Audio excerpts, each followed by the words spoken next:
Trending talaga ngayon yung mga kabataan na masisipag na imbis na pamuni-muni lang, nagnenegosyo para kumita at makatulong sa pamilya. Kung usapang sipag at tiyaga lang naman, isama mo na tong si Ray na at the age of 21 na bukod sa pagiging college student, meron na ring sariling restaurant. At eto nga yung Kambingan and Lutong Bahay Restaurant na located along Governors Drive, General Trias, Cavite. Kapag nakita nyo tong entrance ng Metro South Executive Village, tawid lang kayo, dito na mismo sila. Open naman sila dito daily from 6 AM to 8 PM, and although simple and traditional karinderya to, makikita nyo naman na malinis, maluwag at air condition na rin yung kanilang dining area. Marami nga ring choices sa menu nila na mostly gawa sa kambing. Sa sariling farm din nila mismo kinukuha, kaya talagang may quality. Merong kinilaw, adobo, kaldereta at sinampalukang kambing at madami pang choices ng iba't ibang lutong ulam. And syempre, hindi natin palalagpasing matikman ang ilan sa mga yan. Tulad na lang nitong laing na medyo tuyo yung pagkakaluto, nandun yung linamnam ng gata at saktong anghang na mapaparice ka talaga. Meron ding adobong atay balunan ng manok na paborito ni Mrs. Kilawing kambing na saktong pampulutan or di kaya naman pang ulam. Panalo nga rin dito yung kanilang adobo at kalderetang kambing na parehas rich ng flavor, na sarsa pa nga lang ulam na. May mga sinabawan nga rin sila dito tulad nitong papaitan na talaga naman pag natikman mo tanggal ang amats mo. Na masarap i-partner sa kanin lalo na kapag binudburan mo ng kanilang patismansing sausawan. Talaga namang ay grabe, good luck na lang sa mga nagda-diet dyan. May sinampalukang kambing nga rin na tama lang yung asim. Effortless at talagang humihiwalay na sa buto yung goat meat. And yung malupit pa neto, parehas unlimited refill ng sabaw yung kanilang papaitan at sinampalukan. May mga inasal nga rin sila dito tulad ng chicken at barbecue na parehas masarap ang pagkakamarinate. Lalo na tong kanilang pork barbecue na talagang nasarap ang kami, malambot yung karne, may saktong alat at balance lang yung tamis. Huwag nyo nga rin palalagpasin dito yung kanilang bulalo na sobrang lambot ng karne. Ang sarap nga rin na sabaw niyan, malasa at the same time may pagka-garlicky taste. And for me, must try talaga yung bulalo nila dito. And kung breakfast and silog meals naman ang trip nyo, meron din sila dito niyan. Tulad nitong bang silog, Hungarian silog na malaki yung serving at talagang meaty. And yung kanilang bestseller na pork tapa silog, soft yung meat, sweet and peppery, yan talagang nagustuhan namin to.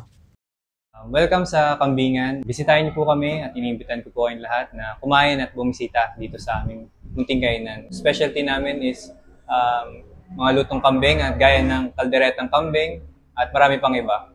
Open kami every day for 6 to 8 PM. So, thank you po.